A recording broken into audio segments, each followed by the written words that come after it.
Hey, you probably clicked this video because you do not know what a flan cake is. Well, here we go. My childhood, minus the bananas. We're gonna make it. Let's go. Okay, this recipe is gonna call for some brown bananas. So if you have them lying around, you don't know what to do with them, this is what you can do with them. Some brown bananas for chocolate banana flan cake, or choco flan. Now here are all the ingredients for the chocolate banana cake. Screenshot it now if you want. So first, in a mixing bowl, we add in our brown banana, a shot of espresso. If you don't have espresso, you can use instant coffee or black coffee, all good. Then the cocoa powder. Then we toss in our whole milk, then a little bit of vanilla paste and 2 eggs. Mix it up, and then I had to later decide to use the whisk attachment until fully incorporated and that banana's all mashed in. Then we add in baking soda, baking powder, flaky salt, flour, some sugar, and then we just want to whisk this up for around 20 seconds max. We don't want to over whisk this because then it'll get bready. Then we just set this aside for now. We're gonna get all of our other stuff going.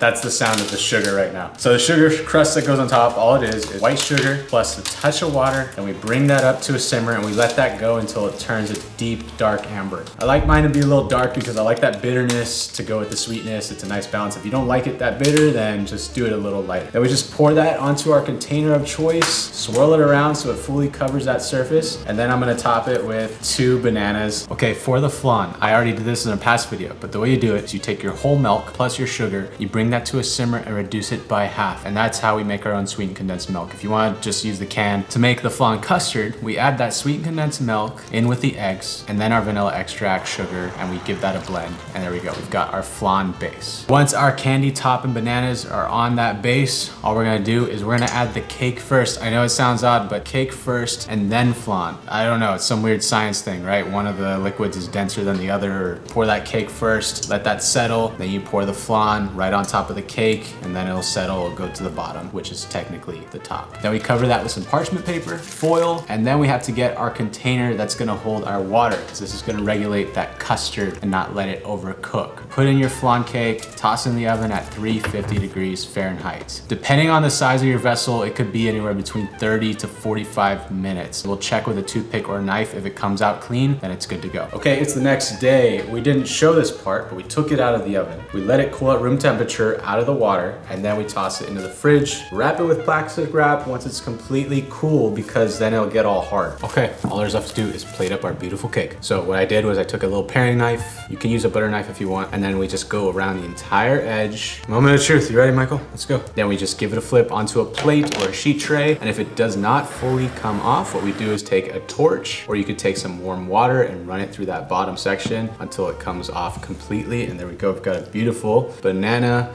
chocolate flan cake.